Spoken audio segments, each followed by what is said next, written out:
मेरे साथ करें। मैं आंदोलन के लिए बोल रहा हूं, चाहे योगी जी की पुलिस हो, चाहे अमित शाह जी की पुलिस हो, ये आंदोलन होगा, ये पीसफुल आंदोलन होगा। दुनिया की कोई ताकत नहीं रोक सकती। मेरे कॉल पे होगा, जिसको हमला करना है मेरे ऊपर आए। सबसे बिल्कुल डरना और घबराना नहीं है। खास तौर पे मैं मुस्लिम समाज से कहना चाहता हूँ, ये जितनी पुलिस की कार्रवाइयाँ हो रही हैं, अगर आपको सही वकील मिलेगा तो ये पुलिस कार्रवाई करने वाले पुलिस के लोग जेल जाएंगे। एक नहीं, एक आधे दर्जन से ज़्यादा एफआईआर हो चुकी हैं। मैं इसीलिए बार बार वार्न कर रहा हूँ सब पुलिस अधिकारियों को, संविधान के हिसाब से, कानून के हिसाब से काम करें। संविधान और कानून तोड़ के काम ना करें। आज नहीं तो कल आप जेल जाएंगे। ये मेरा कॉल है, ये याद मिलेगा वो पीसफुल प्रोटेस्ट के जरिए मिलेगा। 20% जो न्याय मिलेगा वो अदालतों के जरिए मिलेगा। तो आंदोलन की हमें तैयारी कर देनी चाहिए, चाहे सुप्रीम कोर्ट में स्टे मिले या ना मिले। लेकिन आंदोलन के बगैर मुझे नहीं लगता कि अगर स्टे भी हो गया तो कुछ आगे होने वाला है।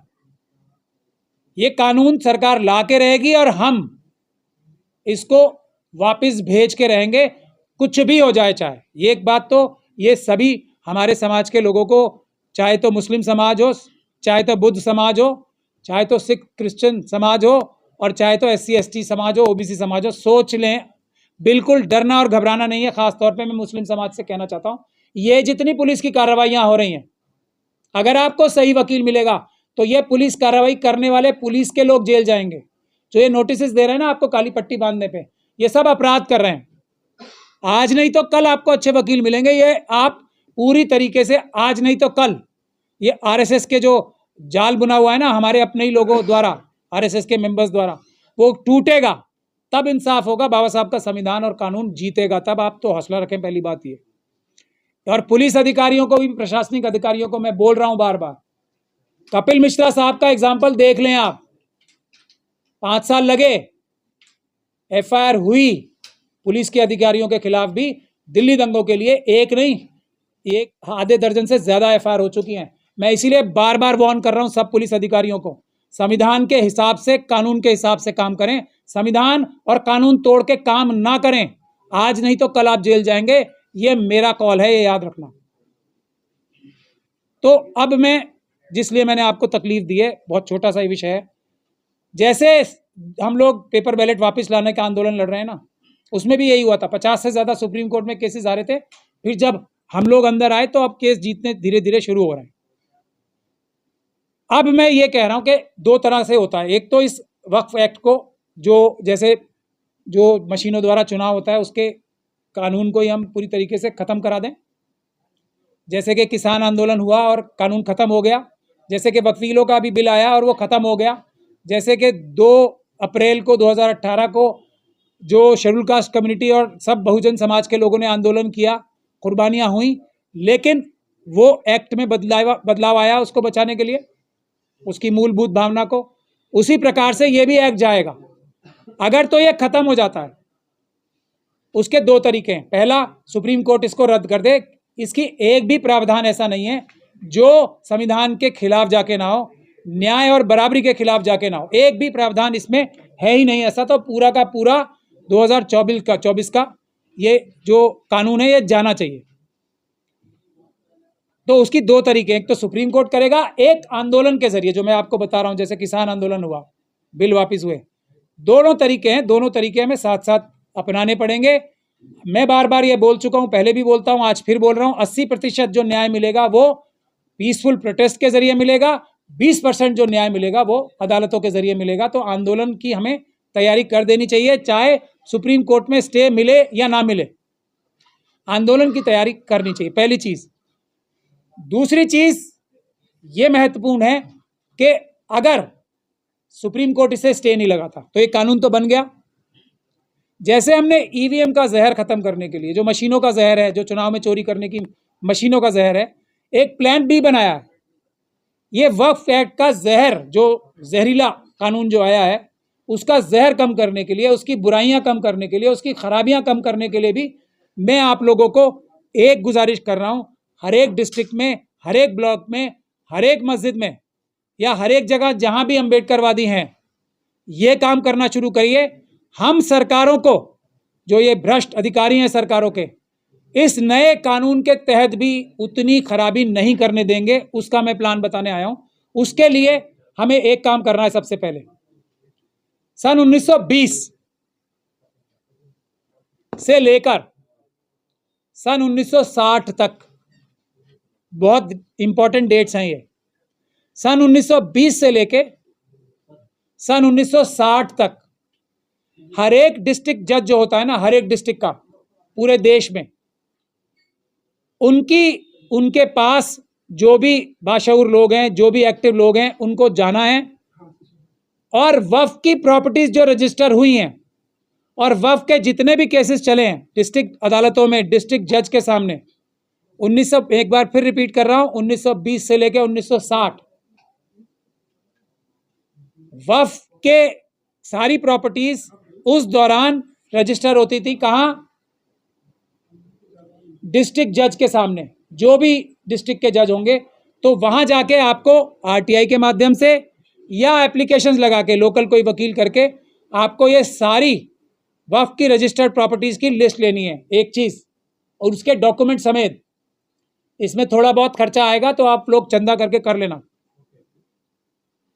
लेकिन इन सारी कार्रवाइयों से जितनी ये तंजीमें हैं ना जो आज लगी हुई हैं, सारी सब भाग के सुप्रीम कोर्ट पहुंच गए हैं, जिनके लिए मैं दुआ कर रहा हूं कि जीत जाएं वो, उनके किसी भी व्यक्ति को इन्वॉल्व करके मत करना। ये मैं आप लोगों से हाथ जोड़ के निवेदन कर रहा हूं। इनको सबको दूर रखना किसी भी हालत में। ये हमारा प्लान है, ये ईमानदारी वाला प्लान है, इसमें उन लोगों की कोई जरूरत नहीं है। ये आप अपने लोकल लेवल पे करना। तो पहली चीज तो ये हो गई, सारे प्रॉपर्टीज जो रजिस्टर्ड है डिस्ट्रिक्ट जजेस के यहाँ, पुराने रिकॉर्ड मिल जाएंगे, आप कोई भी वकील ले जाएंगे डिस्ट्रिक्ट कोर्ट का, पुराने रिकॉर्ड्स मिल जाएंगे आपको। और सारे केसेस जो डिस्ट्रिक्ट की अदालतों में हुए हैं 1920 से लेके 1960, इन दोनों डेट्स की वजह, दोनों सालों की बीच की बात करने की एक बहुत बड़ी वजह है, जो मैं पब्लिकली डिक्लेयर नहीं कर सकता क्योंकि उसमें कुछ राज की बातें हैं। अगर मैं बता दूंगा तो उसका सामने वाले लोगों को भी पता लग जाएगा राज। तो ये एक पहला काम। दूसरा काम, जितने भी इसके बीच में जजमेंट्स हुई हैं वो सारी निकलवाएं आप, ठीक।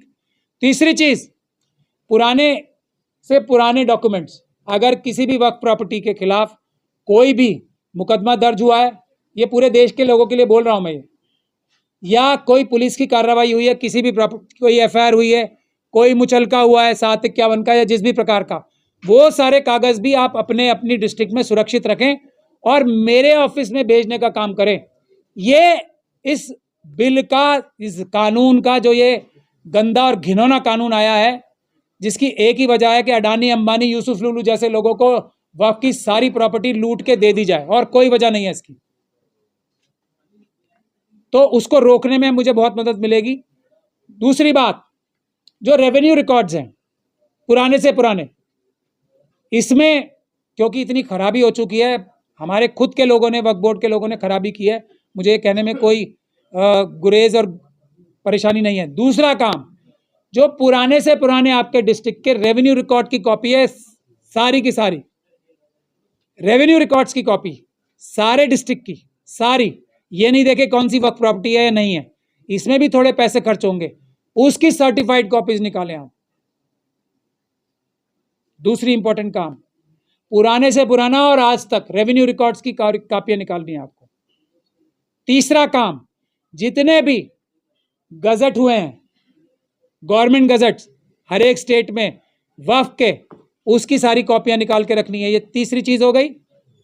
चौथी चीज, जो एक और महत्वपूर्ण चीज है, 1920 से लेकर 1960 तक भी बता दिया और जितने भी केसेस वगैरह हुए हैं वो भी बता दिया। ये सारी चीजें इकट्ठी करके अपने पास रखिए, ना सिर्फ इकट्ठी कीजिए बल्कि उसको डिजिटाइज कीजिए, उसको स्कैन करिए और उसको स्कैन करके पेन ड्राइव्स में भी अलग अलग जगह सुरक्षित रखिए और ईमेल के भी जरिए अपने कुछ दोस्तों के पास भी भेजिए। ये काम आज से शुरू हो जाना चाहिए। हम देखेंगे कि ये जो नुकसान करने की साजिश बनाई है ना इस आरएसएस और बीजेपी की मनुवादी मानसिकता ने, इसको रोका कैसे जाएगा। इसी कानून के आगे इतनी हम कानूनी दीवारें खड़ी कर देंगे कि ये लूट मार नहीं हो सकेगी। मैंने बुनियादी तौर पे इसीलिए आपकी ये प्रेस कॉन्फ्रेंस बुलाई थी कि हौसला, हिम्मत नहीं छोड़नी है। अभी असली लड़ाई शुरू ही नहीं हुई है, अभी तो ये नूरा कुश्ती हो रही है मेरे हिसाब से। असली लड़ाई होनी है और उसमें जीत हमारी होनी है। मैं फिर एक बार रिपीट कर रहा हूं, अगर ये कानून आएगा तो ये कानून जाएगा भी, ये मेरा कॉल है। और ये कानून आया है तो ये कानून गया भी होगा एक दिन, ये मेरा कॉल है, ये एक ईमान वाले अम्बेडकरवादी का कॉल है।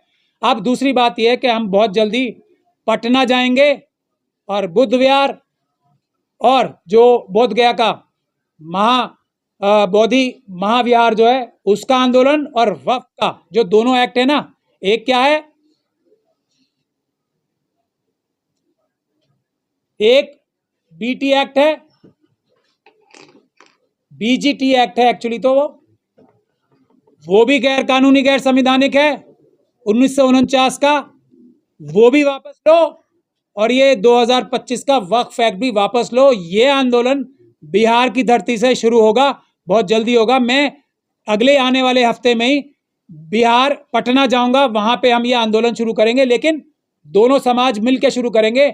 और मेरी गुजारिश और बातचीत चल रही है अभी सिख समाज से भी, पॉन्टा साहब पटना साहब वहां पे है पास में ही, सिख समाज के लोग भी 99% हमारे साथ जुड़ेंगे और क्रिश्चियन समाज के लोग भी जुड़ेंगे, क्योंकि आरएसएस ने उसका मुखपत्र है ऑब्जर्वर, उन्होंने बता दिया है और मुझे बहुत हंसी आ रही है इस बात पे कि उन्होंने बता दिया है कि अब जो है ना, ये वक्फ की प्रॉपर्टी से ज्यादा जो है क्रिश्चियंस की प्रॉपर्टी है। इतने ईमानदार लोग हैं आरएसएस और बीजेपी के, तो क्रिश्चियन समाज भी हमारे साथ आएगा। लेकिन जो हमारा अम्बेडकरवादियों का तरीका है, सभी लोग, बुद्धिस्ट लोग, और सबसे पहली जिम्मेदारी हमारी है कि वो बीटीए एक्ट जाएगा, बुद्धिस्ट टेम्पल एक्ट जो है ना, वो बोध गया टेम्पल एक्ट। वक्फ एक्ट से भी पहले हमारा पहला टारगेट है, क्योंकि वो हमसे पहले से उसमें गड़बड़ हो रही है, 1949 से गड़बड़ हो रही है। तो जिसका नुकसान सबसे ज्यादा हो रहा है उसका सबसे ऊपर रखा जाएगा, लेकिन ये वक्फ एक्ट भी जाएगा और बीजीटीए एक्ट भी जाएगा, दोनों का कंबाइंड एजिटेशन शुरू होगा बिहार से ही। और नीतीश कुमार जी हम आ रहे हैं, तैयार हो जाइए अपनी पूरी ताकत लेके। और जितने उनके एजेंट्स भी हैं ना, जो पुलिस उन्हें बहुत जल्दी मिल जाती है इमारत शरिया पे जाके हमला करने के लिए, वो अपनी सारी पुलिस को भी तैयार कर लें, पुलिस के सारे भ्रष्ट अधिकारियों को। हम आ रहे हैं बिहार, अब आंदोलन वहीं से होगा, लेकिन ये 80% का आंदोलन है, 20% के लिए हम कानूनी केस भी डालेंगे, अच्छा केस डालेंगे, लेकिन ये गजट नोटिफिकेशन हो जाए, सही टाइम पे डालेंगे। तब तक हम दुआ कर रहे हैं कि ये लोग कामयाब हो जाएं। और वो इंसान जो आपको पीसफुल प्रोटेस्ट करने से, जो आपका सबसे बड़ा संवैधानिक जो तरीका है उससे रोकता है, तो वो आरएसएस का मेंबर है। उनके बारे में मैं और कुछ नहीं कहना चाहता आज, वो एक आरएसएस के मेंबर हैं। उन्होंने अपनी जो संस्था है, इतनी जितने उनके बुजुर्गों ने कुर्बानी करके जो इतनी मेहनत करी है ये जमीयत उलमा हिंद को बनाने में, जिसके 2 हिस्से भी कर दिए चाचा भतीजों ने, तो वो आरएसएस के मेंबर हैं। उनके लिए मैं कोई टिप्पणी नहीं करना चाहता। हजरत अली का कॉल है, मैं सारे हजरत अली के मानने वालों को, और मुझे नहीं लगता कोई भी ऐसा इंसान होगा जो हजरत अली का कॉल नहीं मानता होगा। आजमाए हुए को आजमाना मोमिन का काम नहीं है। अरशद मदनी साहब और ये जितनी भी टीम वहां जा रही है, अब आपने मुझसे सवाल पूछ के फिर वो बात कहलवा ली, वही टीम है जिसको आप बार बार, एक बार नहीं बहुत बार आजमा चुके हो और हर बार आपके हाथ नाकामी लगी है। तो उनकी बात मत कीजिए। मैं दुआ ही कर सकता हूं कि कोई मुआवजा हो जाए, वो लोग हारने के लिए जाएं और जीत जाएं, ऐसी दुआ मैं कर रहा हूं। जितनी उम्मीद की जा रही थी वक्फ बिल के आने के बाद कि सड़कों पे हंगामा हो जाएगा, एकदम शांत हो गए लोग, क्या बात? जब प्लानिंग ही यही थी, ये सारी तंजीमें, मैं फिर आप मुझसे गंदी बात कहलवा रहे हो, बार बार मत कहलवाओ। ये मिले हुए लोग हैं ना, मैं तो मुआवजे की दुआ कर रहा हूं अब कि ये जाके उल्टी बहस करें, ये बर्बाद करें केस को, लेकिन ऊपर से कोई मुआवजा हो जाए। अभी तो मैं ये कह रहा हूं, उन लोग मिले हुए सब जो सड़कों पर नहीं आए, जिन्होंने नहीं आने दिया, एक ही है, वो ज्यादा फर्क नहीं है, वो एक ही टीम है। जो नहीं आए और जिन्होंने नहीं आने दिया, वो एक ही टीम है, अवाम। मुझे पूरा भरोसा है इस देश में एक भी घर ऐसा नहीं होगा इस वक्त जो सड़कों पे नहीं आना चाह रहा होगा। यही लोग हैं जो ये पुलिस प्रशासन के भ्रष्ट अधिकारियों को जाके ये सब हरकतें करा रहे हैं कि तुम ये कर लो, आगे तो हम लोगों को डरा के रखेंगे। लेकिन डरना नहीं है, आंदोलन होगा, ये मेरा कॉल है। और जिसको कुछ करना है कानूनी कार्रवाई मेरे साथ करे, मैं आंदोलन के लिए बोल रहा हूं। चाहे योगी जी की पुलिस हो, चाहे अमित शाह जी की पुलिस हो, ये आंदोलन होगा, ये पीसफुल आंदोलन होगा, दुनिया की कोई ताकत नहीं रोक सकती। मेरे कॉल पे होगा, जिसको हमला करना है मेरे ऊपर आए। सबसे पहले मेरी ये गुजारिश नहीं, ये हमारे संविधानिक अधिकार जो हैं, देखिए बाबा साहब डॉक्टर भीमराव अंबेडकर का संविधान बचाने के लिए सिर्फ भाषण नहीं देना पड़ेगा, कुर्बानी देनी पड़ेगी। और उसका सबसे बड़ा तरीका भी बाबा साहब ने दिया है, संघर्ष करो, है ना। शिक्षित बनो, संगठित बनो, उसके बाद संघर्ष करो। संघर्ष किसने, बाबा साहब ने बताया ना। तो ये हमारा तरीका है, संघर्ष होगा, पीसफुल प्रोटेस्ट होगा, दुनिया की कोई ताकत नहीं रोक सकती। मैं आह्वान कर रहा हूं, और जो आपको डरा रहे हैं वो उनको आप समझ लो, वो वही हैं, आरएसएस के लोग हैं। उनसे क्या उम्मीद करते हो आप? सर, एक सांसद कह रहे हैं कि अगर शाहीन बाग जैसा माहौल बना तो जलियांवाला बाग भी बन जाएगा। देखिए वो बॉलीवुड, वो आप संजय निरुपम की बात कर रहे हो। संजय निरुपम साहब, मैं उन्हें अच्छे से जानता हूँ। जब वो कांग्रेस में थे तो मेरी भी बहुत चमचागिरी करते थे वो। सच में बता रहा हूँ मैं आपको कि मुझे अहमद पटेल साहब से मिलवा दो, फैक्ट है। तो तब तो ये करबला वाला कांड नहीं हुआ था ना तब तक, तो अहमद पटेल साहब से मेरे बहुत अच्छे ताल्लुकात थे। तो वो आरएसएस और बीजेपी को ऐसी ऐसी भद्दी बातें कहते थे जो शायद हम लोग भी नहीं कह पाएंगे।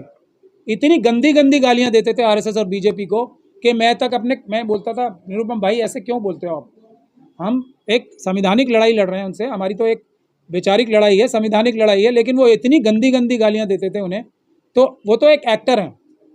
अब वो इस तरफ वाले प्रोड्यूसर की फिल्म में तो अच्छी से अच्छी एक्टिंग करके दिखाएंगे, जब वो इस तरफ थे तो इधर से बड़ी अच्छी एक्टिंग करते थे। वो तो एक प्रॉपर प्रोफेशनल पॉलिटिशियन है ना, जिस तरफ भी रहेंगे वो बेस्ट परफॉर्मेंस करने की कोशिश करते हैं। तो अभी उनके पास सुपारी और एजेंडा हुआ है, तो वो उनकी बातों पे ज़्यादा ध्यान मत दो, और वो जेल चले जाएंगे ज़्यादा ऐसी बातें करेंगे। तो वैसे मैं फ्री में सलाह दे रहा हूँ उन्हें, ये कानून के तोड़ने का काम ना करें, ये अपराध है जो वो कह रहे हैं। कानून अपने हाथ में लेना अपराध होता है, और वो भी भले ही आरएसएस में चले गए, कानून से ऊपर नहीं गए। कपिल मिश्रा जी का एग्जाम्पल उनको मैं बता रहा हूँ, याद रखें। ये देखिए, मैं जो लोग जिसको बैन, जिस पार्टी को, जिस संगठन को बैन सरदार पटेल साहब जैसे व्यक्ति ने किया हो, तो वो एक दरअसल सारी गतिविधियों में ऐसी लिप्त है जो आतंकवादी हैं। मतलब उनके पूरी तरीके से फॉर्मेट में आती हैं, सिर्फ उसे कानूनी तौर पे एक अनलॉफुल जो ऑर्गेनाइजेशन ने डिक्लेयर ही तो नहीं किया गया। जो उनके इंग्रेडिएंट्स हैं वो तो पूरे हैं ना। राम भाई तेंगुल से लेके आप बजरंग दल, विश्व हिंदू परिषद की सारी गतिविधियां देख लो। अभी तो वो बॉम्ब ब्लास्ट में यूपीए लगाए तो है, वो भीड़ की मस्जिद का। अभी तो इस सरकार को, फडणवीस जी की सरकार को लगाना पड़ा यूएपीए।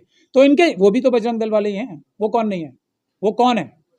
डायरेक्टली इनडायरेक्टली इन्हीं संगठनों से जुड़े लोग हैं ना वो भी। तो इनके ऊपर यूएपीए लगना ही है एक दिन। वक्त का इंतजार कीजिए आप, बचेगा एक भी नहीं। कपिल मिश्रा साहब का इसीलिए नज़ीर है, देर लगेगी। सज्जन कुमार साहब की एक नज़ीर है, सालों साल लग गए, लेकिन न्याय हुआ। बाबा साहब के संविधान पे से भरोसा नहीं छोड़ना है, बिल्कुल भरोसा नहीं छोड़ना है। देर जरूर लग सकती है, इंसाफ होगा। ये संगठन सारे आतंकवादी संगठन डिक्लेयर होंगे एक दिन, ये मैं आपको बता रहा हूँ, 100% होंगे।